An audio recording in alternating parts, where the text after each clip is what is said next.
another or whatever, but it's rare to see one side make a game where you kill the other side's leader, so the other side literally goes, "No you," and decides to kill the president.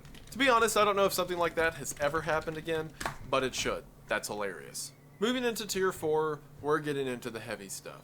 Starting with our first title, Super Columbine Massacre RPG. Super Columbine Massacre RPG was developed by Danny Leedon in 2005. The game is, as it says, an RPG where you play as Eric and Dylan on the day of the Columbine shooting. Eric and Dylan, of course, being the two shooters of the Columbine Massacre.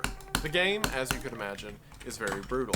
It opens with Eric's mother waking him up on the day of the shooting, Eric and Dylan making the bombs that they plant at the school, which never actually go off, and then you take control as Eric and Dylan massacre as many people as possible.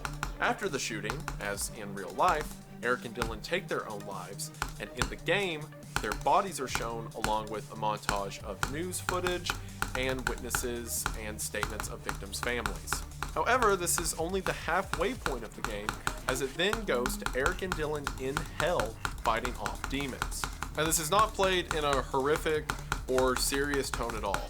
The two of them remark that this is like Doom, and eventually they make their way to a plaza where they meet various dead historical figures and fictional characters like Oppenheimer or Ronald Reagan, as well as characters like Pikachu and Mario and Homer Simpson.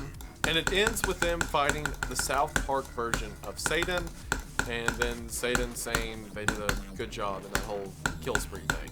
So it's strange for a lot of reasons, but perhaps most strange by the words the creator has said about it. So Danny, the creator of the game, says that the reason he made the game is because when he was in high school, he was bullied a lot in a similar manner to how Eric and Dylan were bullied, and it got to the point that he began to desire to hurt these people who were doing this to him.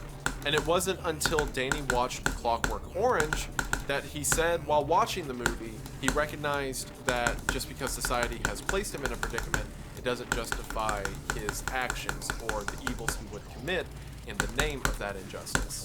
So because of that, Danny began going to therapy and got better, but he always sympathized with the position that Eric and Dylan were in. So he claims that he made Super Columbine Massacre RPG as a purposefully over-the-top statement on how the media and how politicians portray the Columbine Massacre. There's a lot of talk in the game about things like gun control and about how their playing video games led to all this. And of course, with the second half of the game taking place in hell, it's clearly satirical, at least to some degree.